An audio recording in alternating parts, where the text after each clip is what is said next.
What's going on, everyone? It is episode 81 of the Rock Savages podcast today. And you know the drill, as always.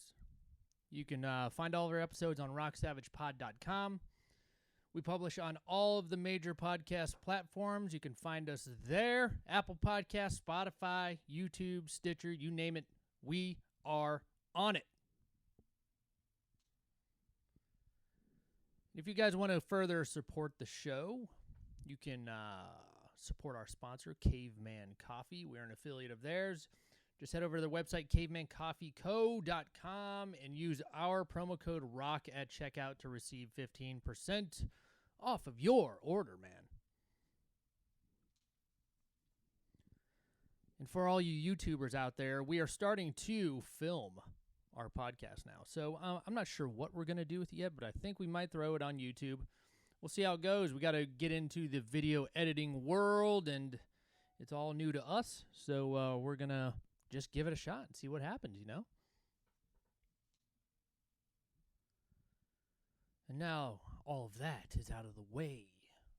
And so I'm just going to kind of dig into this episode and tell you who's on the podcast. It was a pretty exciting one for me. His name is Lance Mercer. He's a famous photographer out of Seattle, Washington. The man is born and bred in Washington State.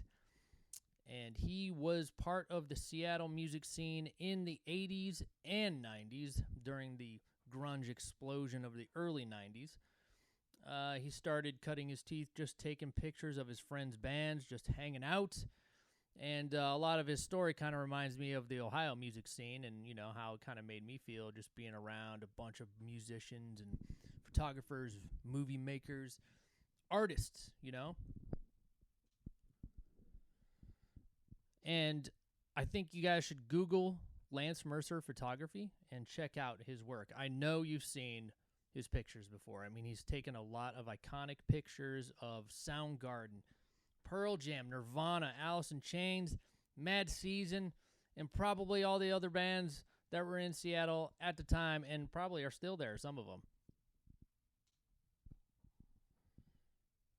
Lance was at the very beginning. He was, he was taking pictures of Pearl Jam at their very beginnings. He did the photo shoot for their first album, 10. So I know millions of people have seen his work. He's done the inside jacket to Versus. I think his stuff was in Vitology. He did the album cover for Ultra Mega OK by Soundgarden. And it just goes on and on. And I can't forget the picture that he took of Mother Love Bone with the apple, you know, and then the star one was very cool too. I know you guys have seen all that stuff. I'm pretty sure a couple of his photos were in the Mother Love Bone album jacket as well. So the dude had a lot of stories to tell. It was pretty exciting to talk to him, man. I mean, because this is like my childhood, Paul's childhood, you know, teenage years, early teenage years. That music was our generation's music. You know, before that we were listening to all of the older guys' music, the older brothers and sisters and things like that. But Seattle, the grunge movement, was ours. And it became so massive. And to the people who weren't born yet or weren't there, didn't experience it, I mean, it was just like Nirvana came in and it changed the whole world. It changed everything. It changed the whole music industry. I mean, before that, right before Nirvana, it was like Winger and Poison and Warrant and all those bands, you know? And within 6 months to a year, I mean, Nirvana and Pearl Jam and Soundgarden and Alice in Chains and everyone else that came along with them, they just took over, man. And it changed the whole face of music, and it changed culture quite a bit, too. I mean, it went beyond music. It changed the fashion, culture, you know, movies, the whole 9 yards, man. I mean, it just took us into a whole new direction. And musically speaking, it's very important. You know, this has become a timeless rock and roll. It is probably the classic rock of today's kids, you know, the 18, 17, 18, 19, 20-year-olds, you know. And as it should. It's timeless music and deserves its pedestal right next to the great classic rock bands that we all know and love, you know, Led Zeppelin, Black Sabbath, you know, The Who, Eric Clapton, all of them. all of them. They all make timeless music, and they all deserve to be on the same mountaintop of rock and roll. And Lance, and people like Lance, are the ones in the background, man. They're the people that don't get all the credit and stardom all the time, but they help these people, these talented musicians, become who they are by doing the things that they do. Photography, movies, art, and, on down the line, we are going to be talking to more and more of the people that surround the rock stars that you all know and love. So we hope you guys dig this one, man. Take a listen. It's pretty long. It goes about an hour, but he has a lot of really cool stories about the early 90s grunge explosion and, up to current day, and what he's up to and what he's doing and how Seattle's doing in the midst of the COVID-19 crisis, of course. That came up.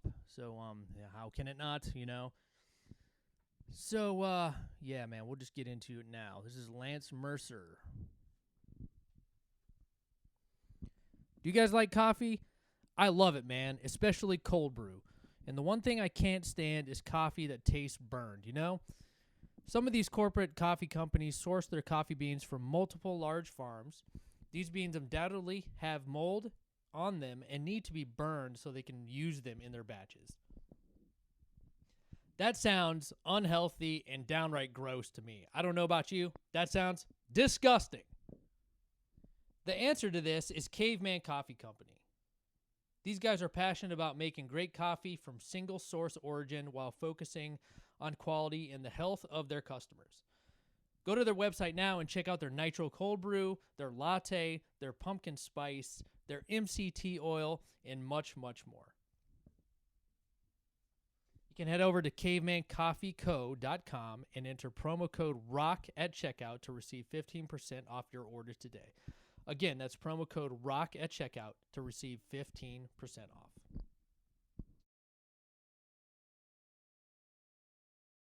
All the good shit we've already talked about. Are you recording now? Yeah. Good thing we talked about all that edgy shit offline. Yeah, we get edgy off mic. Edgy. Yeah, it's okay. It's stuff we've actually said on here before, It's just kind of observations, things like that. It's a fucking strange time we're living in. Uncertain. That's what they say. Uncertain. I don't know. It is uncertain, I guess, on a level. I'm pretty certain it's fucking strange. It's very strange. Just the winds of power. What way are they going to start blowing? I guess is what everyone's concerned about. I guess one way or the other. The left hates Donald Trump, and the right doesn't like the ideology of the left.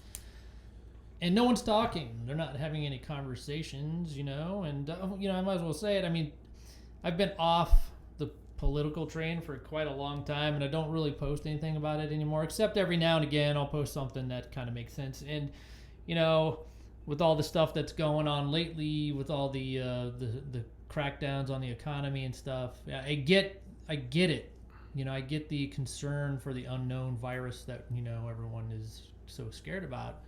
I understand when you don't know about it, so you have to take certain precautions or whatever, but I don't ever think we should ever shut down the economy, because it shuts down. If you shut down the economy, you shut down the means of production. If you shut down the means of production, then you have shortages. If you have shortages, then you don't have the means to fight a disease. Yeah. In any capacity. I mean, we had shortages on masks and ventilators, because the government comes out and says, we need fucking masks and ventilators. So you get the masks and the ventilators. It turns out ventilators can cause this to be worse in some fucking aspects, just depending on what the condition of the person that gets it. So, they can cause shortages just by whipping up everyone into a frenzy, It's very concerning. Yeah, I saw an article about that during this crackdown or this lockdown, basically, of our economy, that there's been a higher number of suicides in Los Angeles than there has been coronavirus deaths. Really? Like full-blown suicides? Yeah. Yeah, I've read that suicide hotlines, the traffic to suicide hotlines are up by 1,000%, but nobody's talking about that shit, there's a lot of vulnerable people in this country that, have mental health problems, and that's been well documented, and we've talked about all of that before many times, especially in the art community, and the music community. There's a lot of that running rampant in the art and music world, and so that's why we talk about it. But no one's talking about these suicides. No one's talking about the despair that all of this is causing. They don't. It's like the media's not talking about it. So who gives a fuck?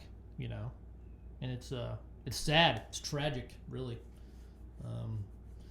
Yeah, I mean the unemployment numbers out the door. Right there. Lance Mercer's calling in. Let's talk to him. Right on. Hello. Hey, sorry about that, man. Hey, no problem, Lance. How you doing, man? I'm good. Just trying to keep my party going. Yeah, how's everybody in your realm out there? Everybody good these days, or having some challenges, or what? Yeah, well, I've been quarantined since like March 10th or something like that. Doctor's orders. I have a compromised immune system, so honestly, I haven't gone into any public places since then. I just kind of walked around my neighborhood, and that's about it. I have somebody getting my groceries, and yeah, so I haven't really, from what I gather and from what I've heard and read, our governor's doing pretty good. I mean, they're just trying to keep things, do the best they can given the circumstances, but everybody seems to be following the guidelines, and, seems to be working out, I guess. I have some friends that own brick and mortar places, and they're trying to, do the best they can. I mean, you got baristas that are making more with the unemployment than they were when they were working. So that's a whole nother ball of wax, Right. Yeah, it causes a whole new set of problems. Yeah, totally. But, I don't believe in boredom, so I got plenty to keep me busy. Just kind of, I did get really into puzzles, though. I've been kind of going a little crazy buying vintage puzzles and weird puzzles. That's been pretty funny. I've actually been seeing a lot of pictures of puzzles on Instagram. They're starting to make like cool rock and roll puzzles, like Kiss puzzles and stuff, and it kind of triggers me back to my like childhood a little bit, because I haven't done that in a while. Dude, I bought a Kiss puzzle at Bartell's drugstore, which is like I don't know if you guys have Bartell's. Where are you at anyway? California? No, we're near Cleveland. Oh, okay, yeah, Bartell's is like it's like not a CVS, it's just a local, drugstore. And, but yeah, I got a Kiss puzzle there. I bought a Ramones puzzle. Pretty funny. Yeah, they pretty much can take any photo and make puzzles out of it. You're right. So they're doing all kinds of crazy shit. You should do that, man. You should license your stuff out to make some puzzles. I'll buy one. Yeah, you're not the first one to mention that. I thought about it. There's plenty of places that do it, and then I was like, I don't know. Yeah, I overthought it. Yeah. So. Yeah.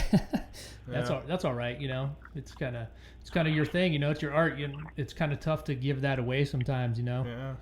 I'm looking for. Yeah, I wasn't sure if it cheapens it or what. Yeah, right on. So how is Seattle? I mean, is it? Are they trying to open up?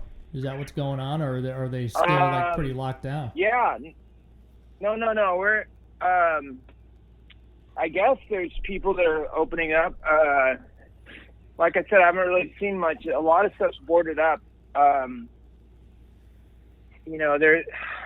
It's not like other places that we hear about. I mean, I guess we just only hear about the most extreme where people are rushing to beach and stuff. But yeah, they're slowly opening up. The one thing I get from the governor, or when I hear other people, is that they're doing things pretty slow, just a little bit at a time.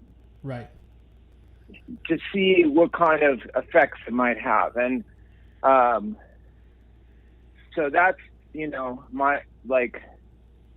it pretty much, I think everybody can kind of open up now. They just have to, they're making it, so the guidelines that they set forward, they're kind of weird in the sense that to do contact tracing, like to track people if anybody gets sick, they're wanting restaurants and any place where people gather to have customers write down their name and their contact info in case there's a breakout. They can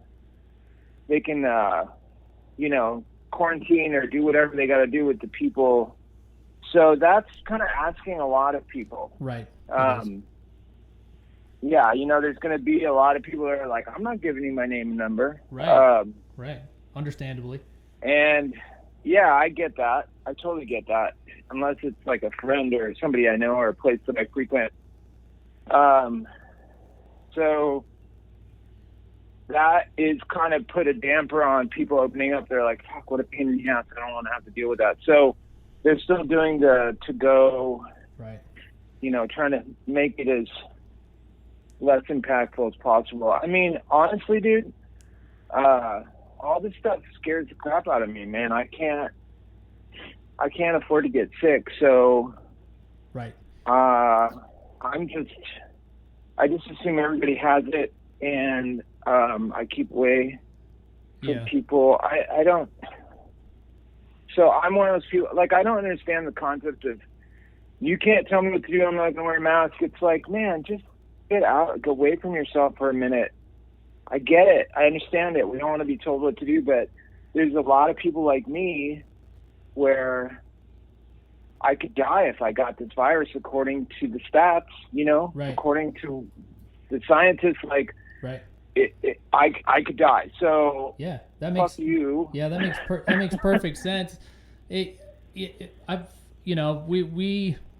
talk about it a lot because we talk to a lot of musicians and stuff who are like directly affected by this, and there's so much information coming out every day, and it's like right. each geographical areas probably should be treated a little differently because they have different infection rates and stuff.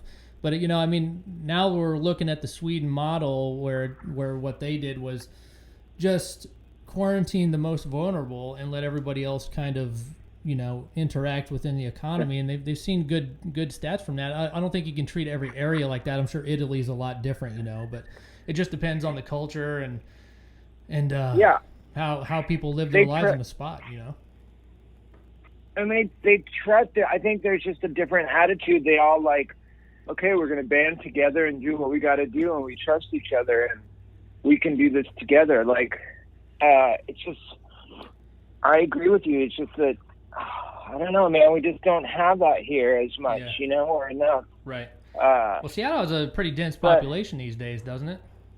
Oh, dude, it's packed. Yeah, and it has super crowded. Yeah, it's pretty international too. So I mean, you just have to treat each place a little differently, I think. Yeah, you're absolutely right. We have a lot of. Typically, we have a lot of people coming in for the tech world temporarily. We have. We're part of the. I don't know what they call it, but we're one of the hubs for everybody from Asia comes this way through here. Right. We have one of the most diverse. There's areas in Seattle that are super diverse. We have a massive homeless problem because there's such a divide with the money. I think that's everywhere. But right. My aunt lives out there. She lives out in Orcas Island, out in the San Juan Islands out there. She gives me some information. Oh, shit. Yeah, I lived out there in like 88 and 89. I was like 11 years old. I missed all the cool stuff. I was a little too young, just by a couple years. Yeah, but still, man, that's a beautiful part of the country. It sure is. Yeah, it's great. Yeah. She says it's changing a lot out there too, though. Yeah, especially on Orcas. Orcas is definitely that's where the rich people are from Seattle are buying probably. I don't know for sure, but I know that Orcus is Bruce sought after. Bruce Pavitt's out there, I guess. He's got a place out there. She knows him a little bit, probably from a friend through a friend. She sees him every now and again, but yeah, man, they kind of go out there and they just, to get away from it all. It's not so much hustle and bustle. At least right. I don't think it is. Are you Seattle born and raised? Yep. Yeah, been there the whole time, huh? Well, no, I lived in Europe for like 6 years. I lived in Holland when I was younger. But that's a whole nother long story, which I'm happy to talk about. But so born and raised, not too far from where I am now, and it's my hometown, man. I have a love, disdain for Seattle, but I always come back. I mean, dude, I've traveled all over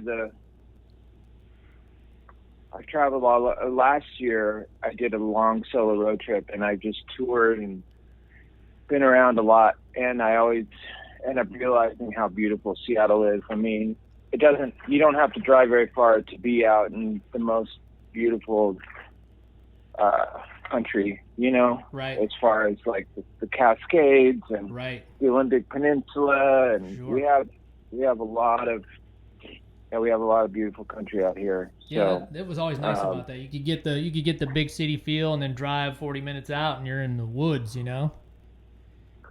Oh yeah, totally. And that's kind of what I'm waiting for. Is I'm set up to.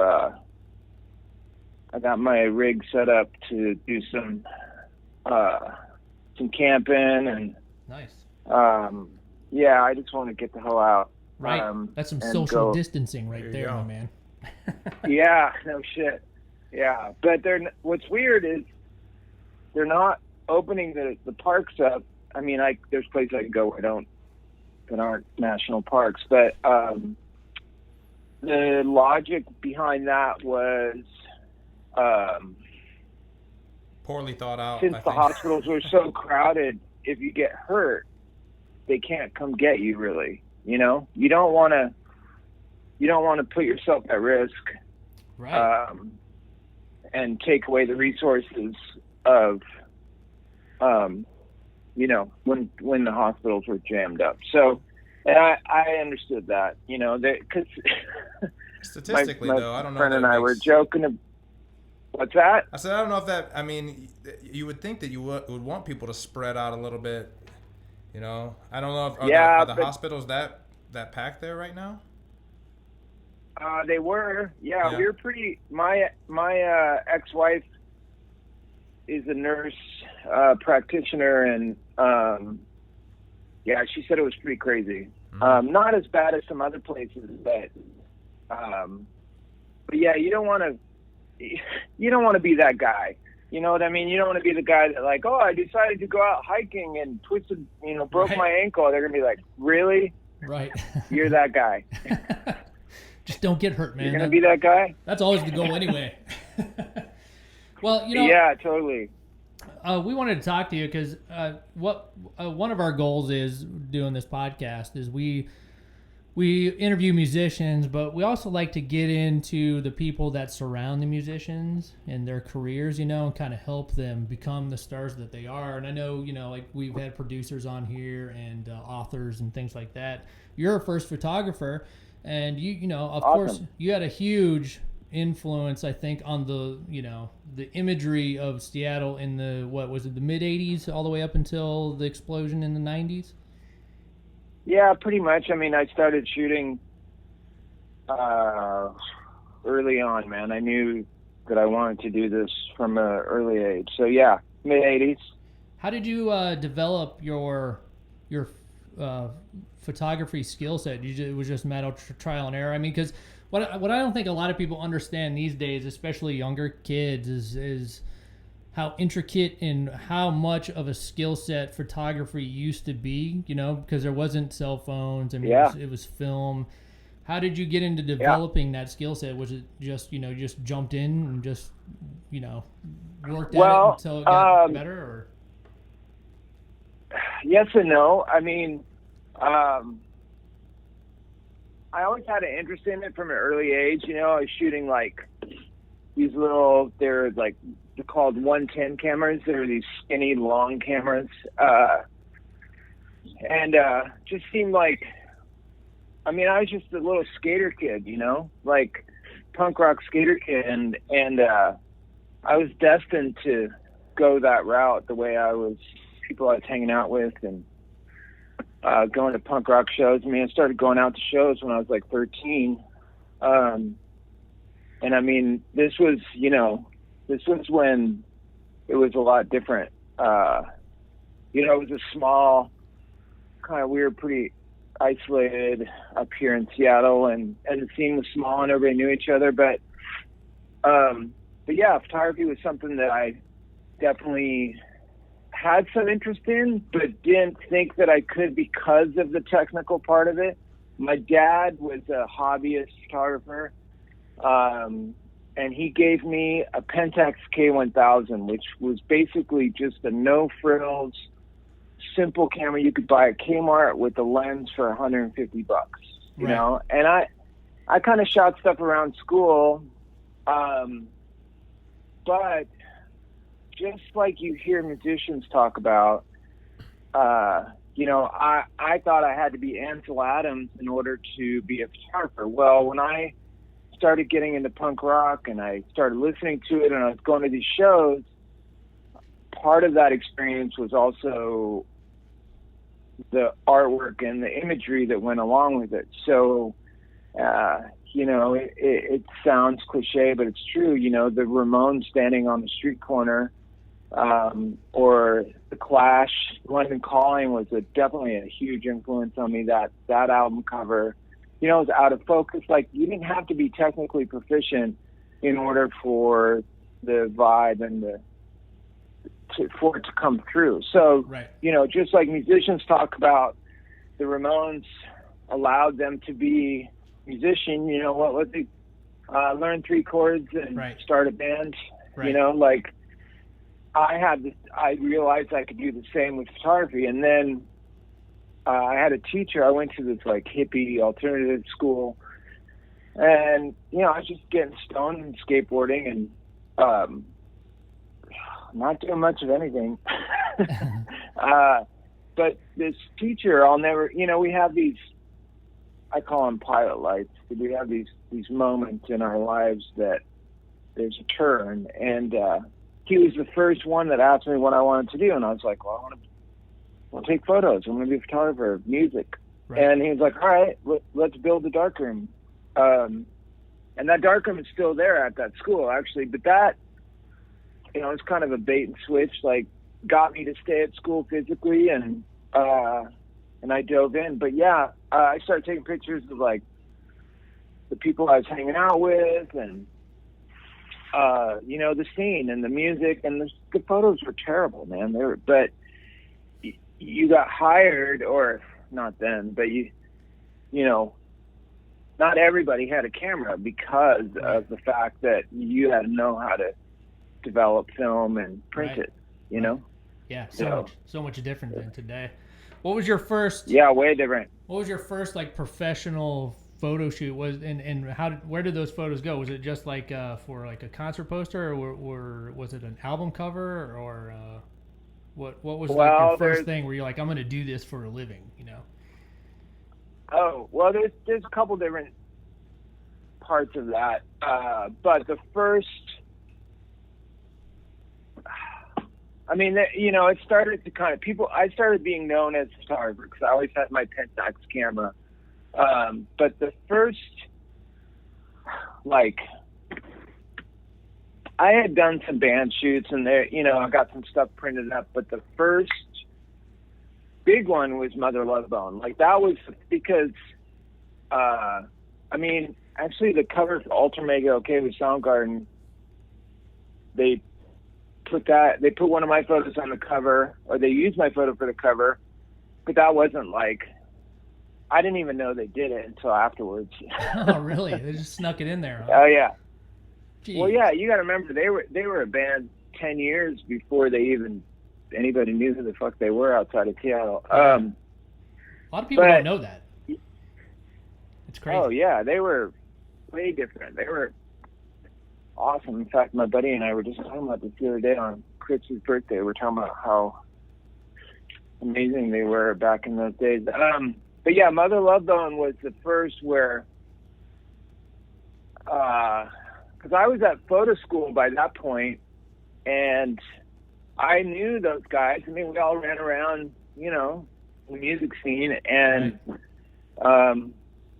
Jeff, a man, asked me, you know, we kind of started our working relationship that way, and I was like, fuck, this is, this is gonna, you know, because they were on their way to be signed, and we shot the Apple in my apartment on the kitchen table, and Jeff made that? Did he make that? Because he's a graphic artist too, right? Yeah, he would have these ideas, and I would fulfill them technically, but also use a little bit of my own creative input. But yeah, so he would.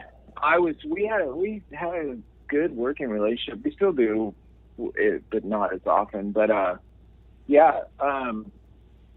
so he made the apples. In fact, I had one in my fridge for a long time, but they were real apples, so they really went rotten. Yeah, we were talking about that.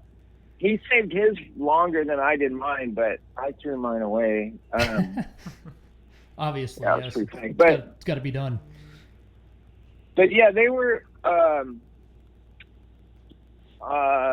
So your question, you know, like that was one pilot light. That was one bridge that I crossed with Jeff, and mainly because of Andy. But I was still working at the photo lab, or maybe I was working at the bank. I mean, dude, I was working my butt off going through photo school, but then after Andy died and all that stuff happened, like there was another turning point where I decided I was going to do photography make a living, like be self-employed as a photographer. Was in '91 when I had already shot the first publicity shots of Pearl Jam, but they asked me to go on Jeff asked me to go on tour, and I was getting busy, and I kept getting these personal calls at work at the job I had, and when you got a personal call, they made an announcement over the intercom. The code was like 52 or something. They'd be like, Lance Mercer 52, and everybody that worked there knew that meant it was a personal call. Right. So I got a lot of them. Privacy. And my boss was like, dude, like you can't stop. Yeah, you can't keep, like, you're not getting any work done. So I quit, and I took that leap, and I haven't had a regular job since then. You did. That was in 91. You did the album cover for Pearl Jam's 10. I looked online and I looked at the outtakes of that. It looked like that was a pretty large undertaking because I know Jeff did all the graphic art for it. It took a lot of time in that. How was that shoot? Was it easy or was it tough? Because it looked like it was kind of tough. It looked like a little bit like it was kind of wrangling cats a little bit. Well, no, we took a couple of days. The only tough part was that Jeff wanted to make the letters full size. So we made them out of plywood. That was the most time-consuming part of it was just making letters. Yeah, it was a couple of days shoot. Again, Jeff had an idea, and I used a large format camera. It was before the days of digital, so the record company kind of fucked it up. They didn't really, once they got their hands on it, wasn't exactly what Jeff had in mind, but that's the way that stuff went. Yeah, I had read that when they did the reissue for 10 because they did a proper remix, and then they redid the artwork, and Jeff said that was more of the version of what they wanted. It was more of a black and white kind of grayish version than the original colorful version. The record company then messed up the photograph and made it look more colorful. Yeah, they made it too pink. Yeah, it wasn't supposed to be that color. Right. That was the main thing. I mean, I was out of the loop by then, but that's just what Jeff told me. But yeah, I prefer the black and white. Well, it's just more dramatic and made more sense. But yes, so I did shoot that.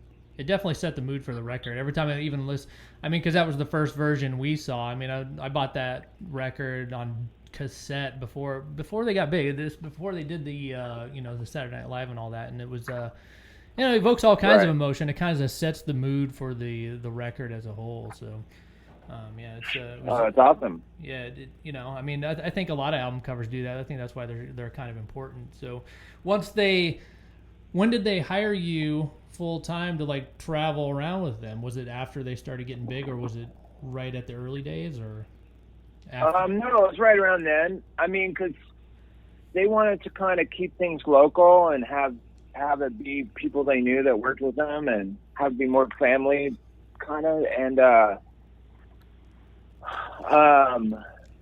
so it was right after we did the album. They went on a quick European tour, like a press tour for the record. I shot all the shows in Seattle, and then they went on a quick European tour, and then they came back, and I think that's when they realized they didn't want to deal with just a bunch of different photographers all over the place. So I'm just kind of assuming here, and it was never directly told to me, but that's when, they wanted to have control over as much as they could. I mean, that attitude grew as time went on. Right, I bet. They wanted to, take the power out of the record company's hands, and that included all the photo stuff. So they, using me, they knew that I was not going to screw them over, and I had their best interest in mind, and so they took me on the road. Now, granted, I just went on a quick few stops down the West Coast, and I had no idea, dude. I thought I was going to, I was going to be Annie Leibovitz shooting the Rolling Stones, like band partying in the hotels, and right. We were just going to have so much fun. When I got there, like, they all split up. Nobody, wasn't that way at all. Really? Everybody was on their own. Yeah, I mean, we had our moments, but it's just different. Huh? It wasn't like, I had created this whole other idea in my head of what it was like.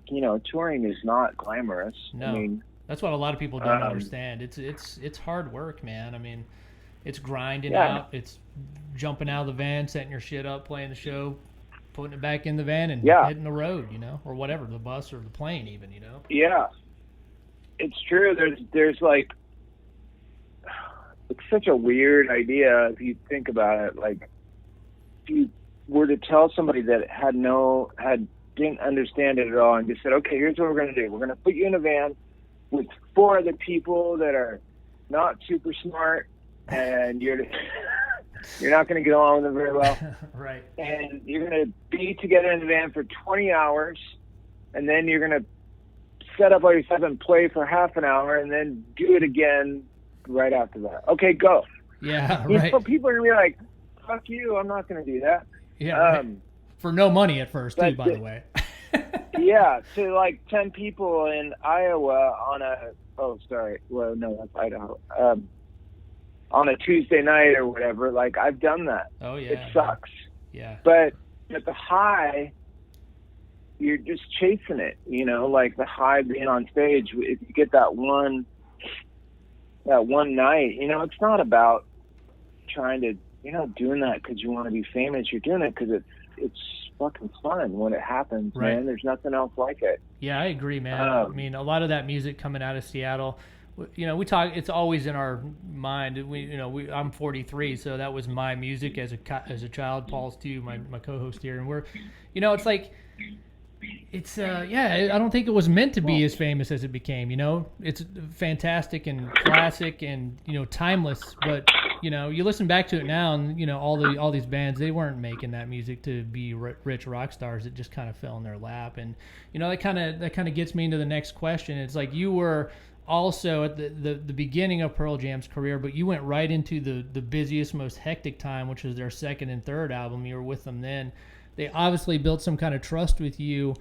And, I have your place and date book from way back in the day, and it seems like how did you develop the know-how to know when to take a picture and when not to? I think that's why they trusted you so much, because you like you said, they knew you weren't going to screw them over. And was it tough to find those candid moments where you felt comfortable enough to take the pictures that you took? Yeah, I mean, that's a great question, and something that comes up a lot with photographers. I wasn't, when I first started doing this, I was same kind of thing with bands. If your intention and motivation is to be famous and make as much money as possible, then right on, go for it. But, I honestly don't believe the integrity is there as much, right? And I believe that the work suffers if that's your intention. It's not as, people can see through that. Yeah, it's visible. And there's photographers, I mean, it's with any art form, but there's photographers that, paparazzi is a perfect example. They're not photographer, they're not making art. They're making, so... Yeah.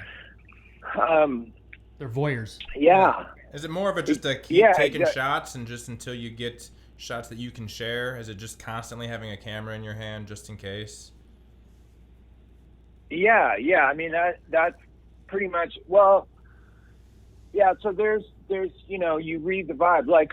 Their dressing room was sacred territory, you don't just hang out and act like you're one of the band members, even though it doesn't matter how close you are with them. You feel it. You can tell, what shit that's going on, or the mood, or whatever. So I am proud to say that I really perfected my goal is to be a fly on the wall and learn my gear. The first part was just knowing your gear well enough that you don't even think about it while you're shooting. So this is before everything was all automated. And Mike always jokes with me, I could shoot without looking through the camera a lot. I learned how to do that. I learned distances and focuses and just to get stuff really quick. And, even sessions, the whole idea was quick and painless. So I was just kind of hovering about and having fun, but just being part of the whole thing. And I happened to be taking pictures, but I had, I was definitely conscious of what I was doing now. But yeah, they knew. Here's a perfect example. Things were getting crazy, so more and more they were asking me, especially in Europe in '93, as shit was blowing up fast. They decided not to do press. They wanted to just have more control of the press. So people were going to write stuff, but they weren't going to do interviews or, so they didn't. I was pretty much the only person that had photos. So even just a little blurb in the paper, we let Epic Records get photos so they could farm those out for the daily and stuff like that. But, I pretty much said no a lot to big publications. But knowing that these guys are my friends, they asked me this, and that's why I can still have a relationship with them today. There's plenty of times I could have cashed in. So a perfect example of that is the Time magazine cover. I have the same photo. I was standing right next to Neil Preston. That Time brought him out to shoot, and they weren't for it. They were totally against it. This is Neil Preston. This is the guy who shot all the Led Zeppelin stuff. Right. He's the icon, but it didn't matter. They were, and I got asked, and I said no. That was that's kind of one of those things. So, I ended up eventually getting, I was able to do a book with their blessing and their help. We would always make that joke on tour, oh, this is for the book. you know. Right. This isn't for right now. It's for the book. You know, there's times where I saw, like, Courtney Love totally fucked up and her dress hiked up, you know, passed out in a bar booth. And I had my camera, but I wasn't going to take a picture. That's sick. Yeah. You know what I mean? Like, yeah, it is. But then it also, like, it's tough because then when people pass away, there's kind of a dilemma. Like, I'm really sympathetic to, like, Charles, because luckily I was gone when Kurt passed away, but Charles had all the Kurt Nirvana stuff, and one part of you is like, well, I want the best representation out there, right? But I don't want it to appear like I'm being exploitive, right? You know, it's tough waters to navigate, you know, especially when you're friends with a lot of these guys, because that's the most. Well, important. Yeah, then that's what I mean. So, like, I mean, I'm not like super successful in the sense of like monetary, you know, and that wasn't my intention. Like, I'd much rather have some integrity, and I'm still very passionate about what I do and what I've done, and I'm still teachable, and, you know, it's who I am, so I can't compromise that. I just, you know, using that skill set to try and cash in and make a bunch of money, you know. Right. I mean, I'm sure you have an unreleased archive that's massive from those days too. I mean, it would just probably have to be something like asking permission, be like, can I publish these someday? You know, if you wanted to do that. Yeah, I do. I mean, my archive is extensive. It's overwhelming. In fact, I'm still finding shit. I just came across all these boxes of, I could probably do a few more books. But I just came across these boxes of slides. So I get back off tour. I mostly shot black and white film, right? But I also shot color slides because they needed it for, you know, people would ask for it. But right. So I'd go through the slides and I do a quick edit, and I page the ones that looked kind of good, you know, do a rough edit, and then I would just leave the rest in the slide box. Well, I have all these like boxes of boxes. So I have these boxes with all these slide cases in them, still with master slides. I'm like, fuck, someday I need to go through these. And I started kind of looking through them, and I'm like, God damn, there's stuff in here that, you know, because in comparison to what I was doing, it wasn't as good. I'm like, right. I already got what I need, and I'd throw it off to the side. Well, that was 20 plus years ago. Right. So yeah, I'm. So I have an office in my apartment. One of my bedrooms I converted to an office, floor to ceiling shelves with boxes of all my mega. Yeah, that's crazy. Because I shot a lot. I mean, I did a lot of other work besides Pearl Jam. Sure. Yeah, I mean, we just went through the anniversary of losing Chris Cornell, and also they had a 24th anniversary of their release for Down on the Upside. So I'm sure that's a band you worked with a lot too. I was just listening to that record today, and you said how amazing they were back in the day. And I guess back in the day is one of their last records too at this point. But I mean, it's stunning to listen to that stuff again, and it's like, you know, I guess were you ever around those guys when they were part of the creative process? Did you ever take pictures of the studio? I guess it could be Pearl Jam or Soundgarden when they were actually creating and you know, writing. And how was that process? Yeah. If you were kind of near it? I mean, you know, that's another sacred territory. Yeah, absolutely. Probably the most sacred, really. Yeah, I mean, but yeah, I was around. I mean,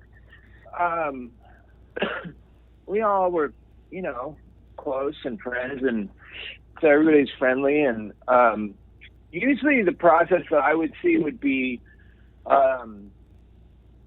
one where, like, they would collaborate. Thered be some sort of collaboration or whatever. I never went directly into, like, studio for one specific album with Soundgarden. Right. But yeah, there's a couple studios, and I do a couple things. You know, again, I mean, I loved the recording studio because it was so easy. Everybody was in one confined space, and I could just float around and kind of blend into the rest of the shit. You know, like I didn't have to worry too much. Right.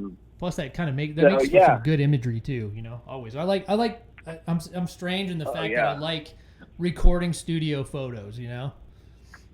I do too, man. I love that stuff so much. Yeah, it's really fun. So yeah, you know, the thing about Soundgarden, man, they were different. Like when they started off, they were really arty. Well, not arty. They were just different. They were doing something that nobody had done before. Like there's a punk scene. Oh God, one of the shows. There's a Deep Six comp, a Seattle comp that they were on. It was called Deep Six, and right, yeah, I remember that. During that time, I saw them play with a band called Corrosion of Conformity. Love them. At this little, yeah. Yeah, they're one of my favorite bands too, man. COC, really? Oh my God, yeah, I love them to death. We've been seeing them since the early awesome. 90s. Yeah, they're fantastic, and they're good dudes too. Right. So, and they've been around a long time too. So it was just funny. Like, that show was at a little hall, a little UCT VOC hall or whatever. And, oh my God, it was hilarious. Soundgarden people were just blown away. Like you didn't know what to think. Like Chris had this voice that was just like nobody else was, you know, nobody was singing like that. I know. It's insane. And long hair, and his shirt was off, and just reckless abandon, like jumping in the crowd when there wasn't really much of a crowd, just rolling around. It was pretty crazy, but they were all such different type people. Like Kim is just the sweetest guy and just kind of mellow, super mellow, really nice, you know, like just all different. But yeah, you have to remember, like, when you're close to it, you don't really think of it. Like, even though I was big fans of the music and all that, but everybody was kind of part of the same scene, so we just kind of hung out and just friends, you know. It was, just friends, and that was also another way that, you know, the type of photos I wanted where you could kind of feel that. And I loved hanging out in that type of atmosphere because, you just kind of feed off of that creative process and the energy that's happening, like music videos or recording stuff, or, you know, Pearl Jam did that pirate radio a couple times. Yeah, and I remember that too. They should release that on video someday. Yeah, I think we listened to it. We listened to it here. They were broadcasting on radio stations, you know? And wow. I think they broadcasted it. It might have been WMMS here in Cleveland, which is the famous radio station in Cleveland. But I definitely remember that. I remember recording it on cassette tape for all the kids. Yeah. You know? My buddy did the same. I still have it. Yeah, everybody was recording it on tape. That's so funny. But yeah, you know, there's just a lot of cool, like, just a good vibe in the scene. But, you know, what's crazy, man, this is so fucked up and sad, is that Eddie is the only one left. I know. He really is. And, yeah, it's tough, man. I'm sure it's really tough for you guys that are close to it, but I mean, it's also tough for the fans. Like losing Chris that way, it was, you know, it's kind of haunting, you know, it's like, what the fuck, you know, but I mean, you can't really make any sense of it. And then, you know, you can go all the way back to Andrew. It's like, man, I saw pictures of him. They toured like in '89 and they played the Cleveland Agora. I don't know if you've heard of the Cleveland Agora, but it was pretty famous back in the day. Yeah. And, there's pictures of Andy in this small little Cleveland Agora ballroom, you know, and it's just like, man, they played there. That's crazy, you know, because they were around for a very short amount of time. But Yeah, it's like a tragic thing that you kind of always get in the music and art world, because we're musicians too, so we're original musicians, and we've kind of had the same thing as far as a close knit scene, not a real famous scene, but it's just kind of do it yourself and a lot of friends and characters, and I totally relate to what you're saying, man. It's Seattle's not alone in that aspect where there's like a lot of tragedy in the art world, and I don't know why it has to be that way, but it kind of is sometimes, and it's kind of hard to put it all together and to understand it. It is, and you go crazy trying to make sense of it. I mean, look, it's true. Like we're one of the hot spots for getting black tar heroin from Mexico, so that's the issue. That's a big deal. I mean, it was rampant. I was right in the middle of it. So that, and then you have, and again, it's cliche and they talk about it a lot, but there's times, it's not all the time, and it's become less because, I don't know, whatever, but there's times in Seattle, there's the dark days where, like, it gets dark early, it never seemed like it got light, and it's just fucking raining all day, and you never feel like you really, it wears on you, man, like, it carries over into music, but then if people, what is it, the seasonal disorder or whatever, like that's a real thing. So like, people get strung out. It's tough, man. I mean, Seattle and like Cleveland, Ohio, or Kent, Ohio, where we are, it's like, the similarities in weather is the same, and kind of the scene is the same, because heavy music is really popular here in the underground, and the weather's a lot like Seattle sometimes, because we have an arsenal here that they put here back in the 40s, and they did that because the cloud coverage was so heavy. So not a lot of people know that. So I mean, I've talked to wait. Say ahead. That again, an arsenal? Yeah, it was an arsenal that they made weapons for World War II in. Right. Yeah, and they built it here because the cloud coverage was so heavy, so they could. Are you serious? So that planes couldn't see it from above? Right. Yeah, that's correct. So. That's weird. Well, yeah, you get a lot of the lake. I mean, you're getting that northern. Yeah. That push from north down. Right. Yeah, man, it's that whole area around the Great Lakes is. It affects music and art in a very profound way. I recently had a conversation with an author named Stephen Toe, and he did a book on the London music scene in the 1960s, and he also did a book on the Seattle scene called The Strangest Tribe. Yeah. And we were talking. Yeah. Yeah, and we were talking about. Yeah. Oh, do you? Okay, cool, man. That's. Well, and I don't know him, but I'm familiar. I think I even have that book. But yeah, go ahead. Okay. Yeah, we were just having that discussion, and before he mentioned him having a book about Seattle, I was like, I was gonna draw the comparisons between Seattle and London, and how the scenes were just so heavy with rock and roll, and how profound it is on the scene, So it was a good conversation that way. Yeah, it's true, man. It's so true, and okay, wait. Let me see if I can. So I played in a band from 99 to 04, and we toured our asses off, and we played Cleveland a few times. And so is it the Beach Ballroom that's in front of the Agora, or the Beachland Ballroom? No, it's not. Beachland. Yeah. You played there, huh? That's a good place. I just saw Corrosion of Conformity there not too long ago. Nice. Yeah, we played there a lot. I was in a band called The Briefs. Yeah, The Briefs. Okay. Right. Yeah, we played, and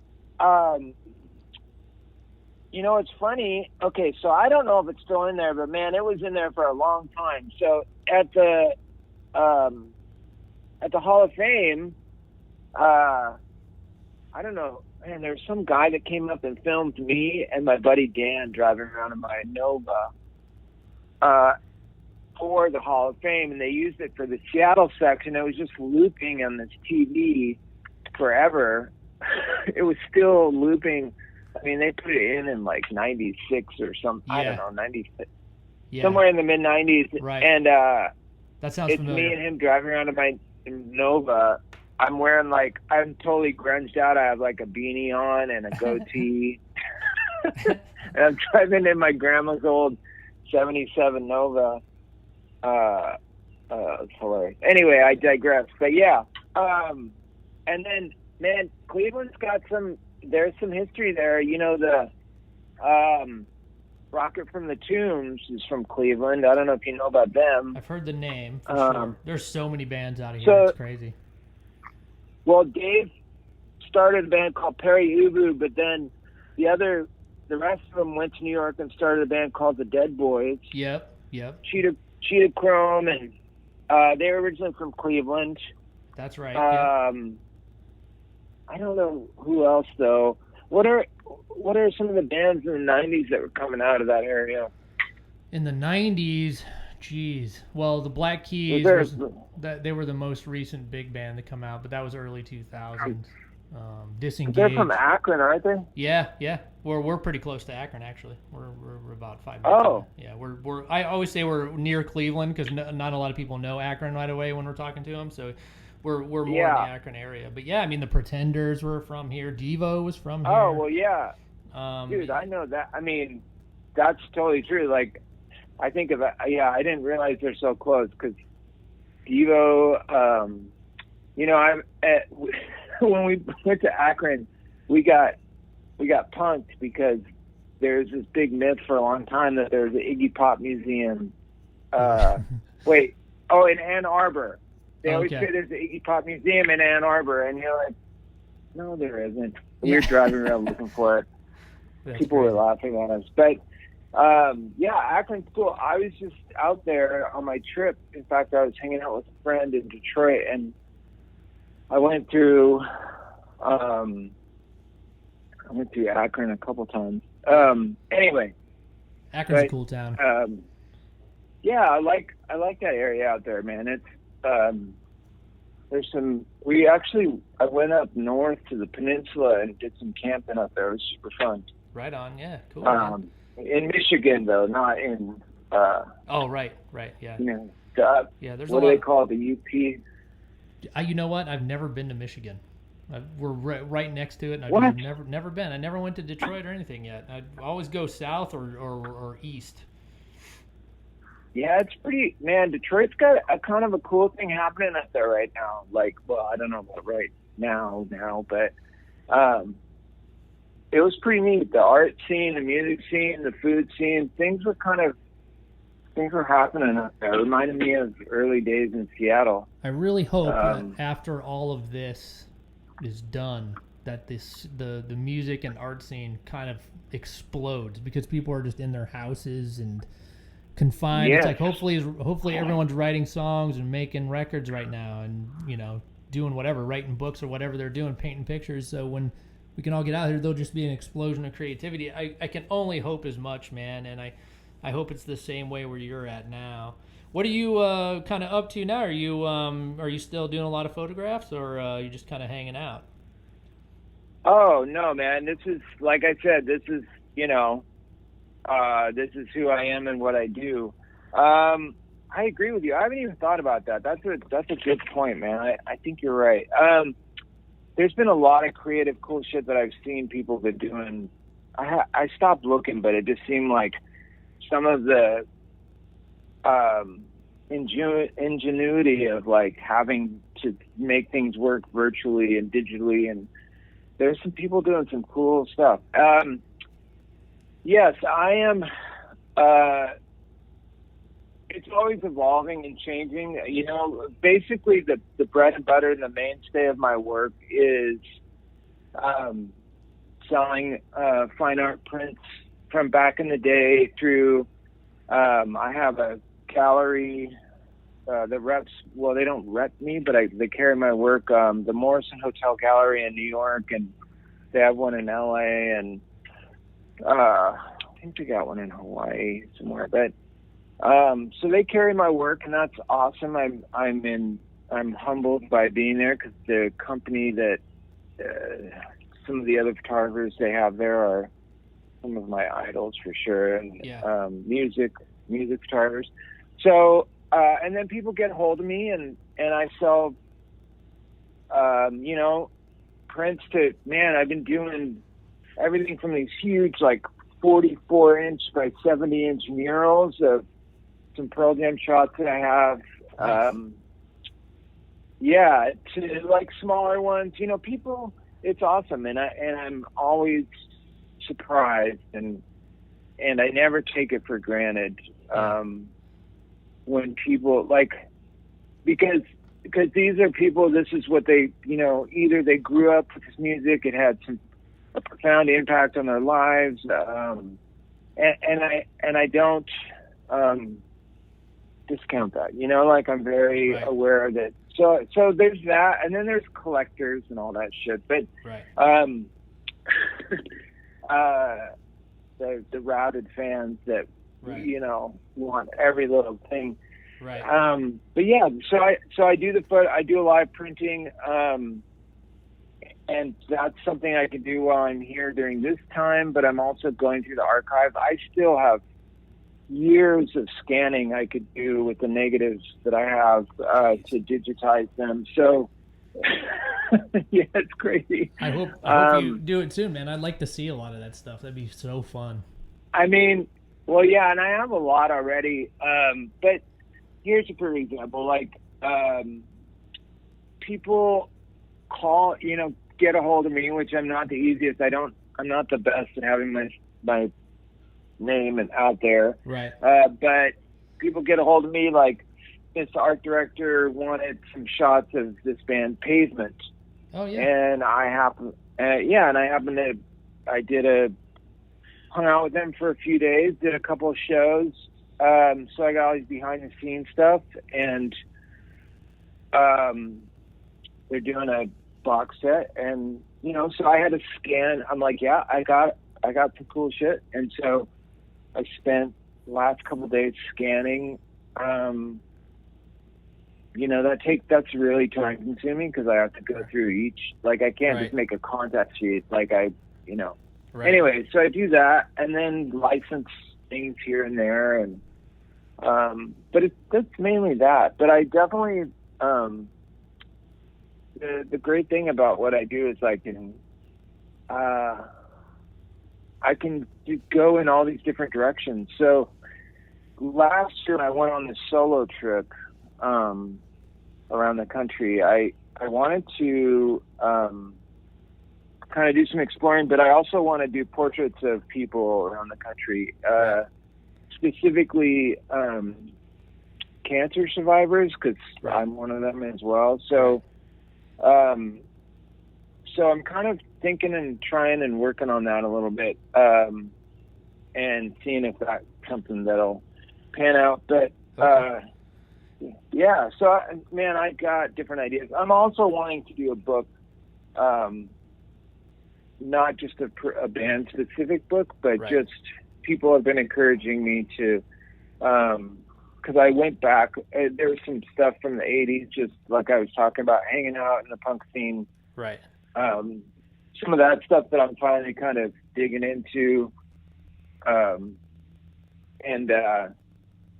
some of the kind of origins of how the big music scene happened. Some of the small little sprouts of that, and the people that were involved in that. So that's something I'm kind of digging. I'm kind of looking through that and see if I can put some stuff together for a book, which would be really awesome. Yeah, so there's lots of different ways I can go. If there's a centralized location, like a website or something where we can get your stuff, go ahead and tell us now, so we can pump it up, and we'll put it in the show notes. And any future projects coming up, just Instagram us, man, and we'll definitely promote it for you whenever it comes out, for sure. Oh, I appreciate it. Yeah, I don't have anything right at the moment, but if you want to,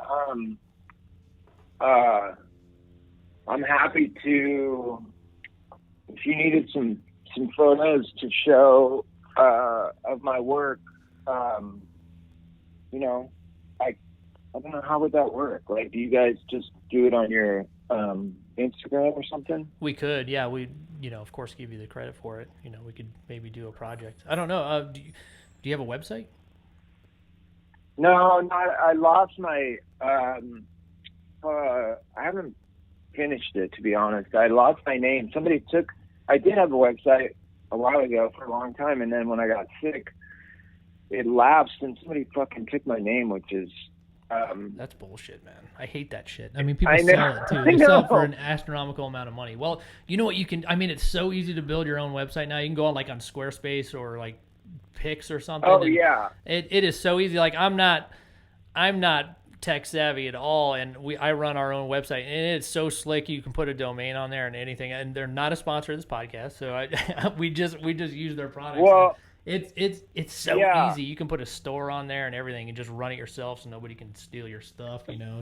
That's well. Terrible. I already did. I built all the galleries. The problem is I just have so much, and I had to narrow down. So I already bought a template from Squarespace.